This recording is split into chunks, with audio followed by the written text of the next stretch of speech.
నమస్తే, welcome to our channel. నేను Aditya. AP BJP అధ్యక్షురాలైనటువంటి పురంధేశ్వరిని ఆ స్థానం నుంచి తప్పించి ఇప్పుడు ఆ స్థానాన్ని మరొకరికి కట్టబెట్టబోతున్నారంటే ఒక వార్త అయితే సోషల్ మీడియా వేదికగా చాలా బలంగా వినిపిస్తుంది. అది కూడా నల్లారి కిరణ్ కుమార్ పేరైతే చాలా ఎక్కువగా వినిపిస్తుంది. మరి ఇదంతా కేవలం రెడ్డి సామాజిక వర్గాన్ని ఆకర్షించే పనిలో భాగంగా చేస్తున్నట్టు కొన్ని వార్తలు అయితే బలంగా వినిపిస్తున్నాయి. మరి ఈ అంశం గురించి తెలుసుకునే ప్రయత్నం చేద్దాం. సో ప్రస్తుతానికి మనతో పాటు స్టూడియోలో ఉండే ప్రముఖ senior journalist and political analyst Jagdev గారు సార్ని అడిగి తెలుసుకున్నారు. సార్ నమస్కారం. సార్ నమస్తే. ఏపీ బీజేపీ అధ్యక్షురాలుగా ఉన్నటువంటి పురంధేశ్వరిని ఆ స్థానంలో ఉన్నటువంటి ఆవిడని తొలగించి అది వేరే వరకు కట్టబెట్టబోతున్నట్టు ఒక వార్త వినిపిస్తుంది. అది కూడా నల్లారి కిరణ్ కుమార్ పేరు ఎక్కువగా వినిపిస్తుంది. మరి నిజంగా ఇదంతా ఒక సామాజిక వర్గాన్ని ఆకర్షించడం కోసం చేసే పనిని అనుకోవచ్చా? ఇప్పుడు కూటమిలో బలమైన పార్టీ టీడీపీ, దానికి తగ్గట్టుగా పోటీ ఇచ్చేలాగా ఎన్డీఏ కూటమిలో భాగస్వామ్యం చేయడానికి చాలా ప్రయత్నాలు చేసి సఫలీకృతమైంది జనసేన, పవన్ కళ్యాణ్ గారు. సో బీజేపీ ఏవైతే 8-9 సీట్లు గెలుచుకుందో ఆ క్రెడిట్ కూడా ఈ రెండు పార్టీలు ఈ కూటమికే చెందుతుంది. ఎందుకంటే బీజేపీకి అంత ఓటింగ్ పర్సంటేజ్ లేదు. అండ్ మోర్ ఓవర్ గత 10 ఏళ్ళుగా బీజేపీ రాష్ట్రానికి చేసింది ఏమీ లేదు అనే ఒక నిట్టూర్పు అయితే ఉంది. సో ఇప్పుడు బీజేపీ ఆల్రెడీ కూటమి సహాయంతో లేదా టీడీపీ జనసేన సహాయంతో కూటమిలో భాగస్వామ్యం అయ్యి ఒక ఎంపీ 3 సీట్లు, ఒక 8-9 సీట్లు గెలుచుకోవడం జరిగింది. సో ఇదే పందా కొనసాగాలి, బీజేపీకి పట్టు అవసరము, దక్షిణాది రాష్ట్రాల్లో పట్టు పెంచుకునే దిశగా వెళ్ళాలి అని అంటే ఖచ్చితంగా ఈ కొనసాగింపు జరగాలంటే ఏమవ్వాలి? పార్టీ బలోపేతం అవ్వాలి. బలోపేతం అవ్వాలంటే అన్ని రకాలుగా బలోపేతం అవ్వాలి. ఎలాగూ మెయిన్ క్షేత్రస్థాయిలో బలంగా రావాలి అంటే ఖచ్చితంగా మరి నార్త్లో ఏ స్థాయిలో ఉంటుందో తెలియదు, కానీ మనకి సౌత్లోకి వచ్చేసరికి ఈ సామాజిక రాజకీయాలు ఎక్కువ ఉంటాయి పర్టికులర్గా. ఎస్పెషల్లీ ఇంకా తెలంగాణలో కూడా అంత ఉంటుందో ఉండదో నాకు తెలియదు, కానీ ఆంధ్రాలో మాత్రం అవి చాలా ఎక్కువ నేను అనుకోవడం కాదు, చాలా సందర్భాల్లో ప్రూవ్ అయింది కూడా. సో ఇప్పుడు ఏదైతే కూటమిలో ఈ పార్టీ పుంజుకోవడం జరుగుతుందో బీజేపీ ఇంకాస్త పుంజుకునే విధంగా 2029కి ఇంకాస్త బలంగా తయారవ్వాలనే నేపథ్యంలో ఏం చేయాలనేది పార్టీ ఒకవైపు కూటమిలో ఉంటూనే ఇండివిజువల్గా డెవలప్ అవ్వడం ఎలాగా, ఎందుకంటే నేషనల్ పార్టీ కాబట్టి దాని ప్రయత్నాలు చేస్తూనే ఉంది. ఈ సందర్భంగా అందుకే కూటమిలో భాగంగా టీడీపీ వాళ్ళకి 2 సెంట్రల్ మినిస్టర్ ఇచ్చినప్పటికీ బీజేపీకి ఒక పర్టికులర్ సామాజిక వర్గానికి న్యాయం చేసే విధంగానో లేదంటే సీనియర్ నాయకుడి ఉద్దేశంతోనూ భీమవరం అతనికి సెంట్రల్ మినిస్టర్ ఇచ్చారు.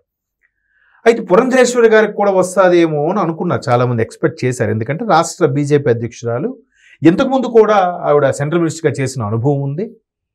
తర్వాత ఎన్టీఆర్ గారు వారసురాలు ఆమె, పైగా మరోవైపు బాబు గారికి వదిన గారు సంథింగ్ ఏదో అవుతారు, వదిన గారు అనుకుంటా. ఎందుకంటే దగ్గుబాటి వెంకటేశ్వర గారు అలాగే నాయుడు సిబిఎన్ గారు తోడల్లు.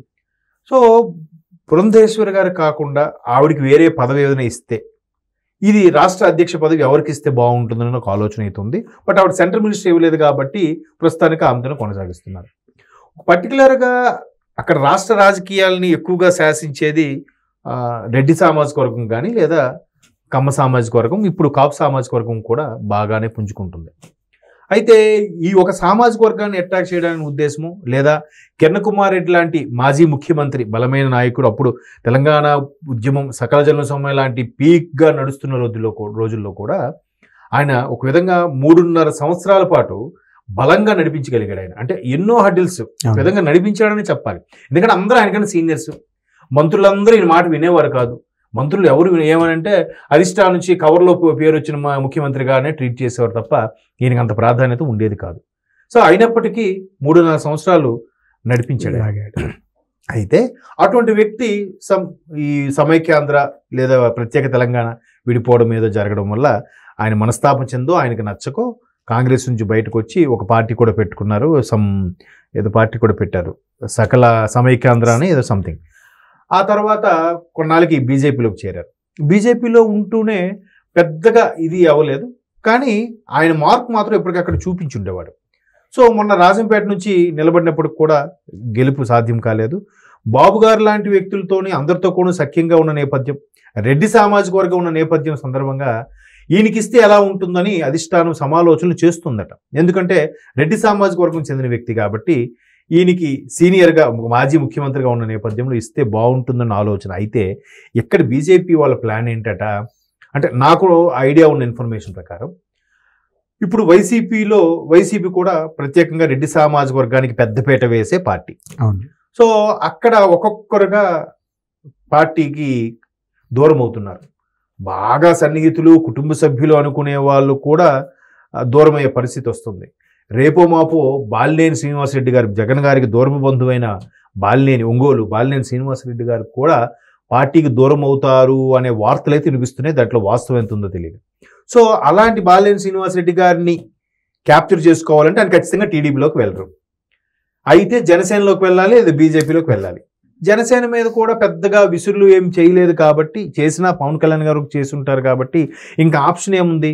వైసీపీలో ఉండే చాలామంది నాయకులు కూడా జనసేనని టీడీపీని నోటికి వచ్చినట్టుగా మాట్లాడారు, చాలా బురద జల్లే ప్రయత్నం చేశారు, ఫ్యామిలీ వైపు అటాకులు కూడా చేశారు. సో ఇప్పుడు అదే వైసీపీలో కొనసాగే పరిస్థితి అయితే ప్రశ్నార్థకమే. 2029 వరకు పార్టీ ఉంటుందో లేదో విషయం పక్కన పెడితే ఇప్పుడు కొనసాగడం ఎలాగా? పదవి ఉన్నప్పుడు కూడా, గవర్నమెంట్ ఉన్నప్పుడే ఏమీ మాట చెల్లుబాటు అవ్వలేదు ఒక్కొక్కరిది, మంత్రులతో సహా. ఇప్పుడు గవర్నమెంట్ కూడా లేదు. ఇలాంటి పరిస్థితుల్లో ఎట్లాగ వాళ్ళ వ్యక్తిగతంగా వాళ్ళ రాజకీయ జీవితం మనుగడ సాగించాలంటే పార్టీ ఫిరాయింపు అనేది కంపల్సరీగా ఆలోచించి జనసేనలోకి కూడా వెళ్ళలేము, టీడీపీలోకి వెళ్ళలేమంటే the one and only option BJP. అలాగనే కాంగ్రెస్లోకి వెళ్ళలేరు. కాంగ్రెస్ కూడా ఇంకా చిన్న స్థాయిలో ఇప్పుడు బతికి బట్టగొడుతున్న పరిస్థితిలో ఉంది ఒక విధంగా చెప్పాలంటే, బికాస్ ఆఫ్ షర్మిలా గారు. సో షర్మిలా గారి దగ్గరికి వెళ్తే ఇక్కడ జగన్మోహన్ రెడ్డి గారు షర్మిలా గారితో మళ్ళీ అధిక విభేదాలు వస్తాయని ఆలోచించి, ఎందుకులే వచ్చిన ఈ కుటుంబ వ్యవహారాలను ఆలోచించి బాలినేని లాంటి వాళ్ళు కూడా ఇటు కిరణ్ కుమార్ రెడ్డి గారి బీజేపీ వైపు ఉంటే, రెడ్డి సామాజిక వర్గం అనే దృక్పథంతో ఇటు వచ్చే అవకాశాలు ఉన్నాయి. ఆటోమేటిక్గా ఆ ఫీల్ ఉంటుంది కదా. సో కిరణ్ కుమార్ రెడ్డి గారికి ఇస్తే కొంచెం బండి పట్టాలు ఎక్కొచ్చు, బీజేపీలో చేరికలు ఏర్పడతాయి. ఎందుకంటే ఒకవేళ మనకు రాష్ట్రంలో రేపు పొద్దున పార్టీ లేకపోయినా ఇది సెంట్రల్ పార్టీ, నేషనల్లో ఒక పేరు పలుకుబడి ఉంటుంది, మనకు కొంచెం అండగా కూడా ఉంటుందన్న ఆలోచనతో ఈ ప్రాంతీయ పార్టీ కాకుండా, ప్రాంతీయ పార్టీలకు ఎలాగో వెళ్ళలేము కాబట్టి నేషనల్ పార్టీని బీజేపీ అంటూ ఉంటే బాగుంటుందని ఉద్దేశంతో అందులోకి చేరే అవకాశాలు ఉన్నాయి. ఇదే అవకాశాన్ని ఒడిసిపట్టుకోవడానికి బీజేపీ పెద్దలు కిరణ్ కుమార్ రెడ్డి గారిని రాష్ట్ర అధ్యక్షులుగా చేసే ఆలోచనలు చేస్తున్నారంట. చూద్దాం మరి ఈయన యాక్సెప్ట్ చేయాలి, అధిష్టానం కూడా ఆయన మీరే పగ్గాలు చేపట్టాలని ఆదేశాలు జారీ చేయాలి. మేబీ కిరణ్ కుమార్ రెడ్డి గారు కూడా ఆ సామర్థ్యం ఉందని అనుకుంటున్నాను. ఎందుకంటే అందరిలాగా ఊరికే బుర్ర జల్లేసి నోరుంది కదా నోటుకు వచ్చినట్టు పడిపోయేట్లా వ్యక్తి కాదు, చాలా హుందాగా ఇంట్లుగా ఉంటాడు కాబట్టి మేబీ అవకాశాలు బాగుండొచ్చు అని అనుకుంటున్నారు. చూద్దాం, ఒకవేళ అలాగానే జరిగితే మరి పొందరేశ్వర గారికి కూడా ఏదో ఒక పదవి ఇవ్వాలిగా, ఇచ్చిన తర్వాత ఇది తప్పించాలి అప్పుడు బీజేపీ ప్రిన్సిపల్స్ ప్రకారం. చూద్దాం మరి రానున్న రోజుల్లో ఏం జరుగుతుందని. Thank you sir. Thank you.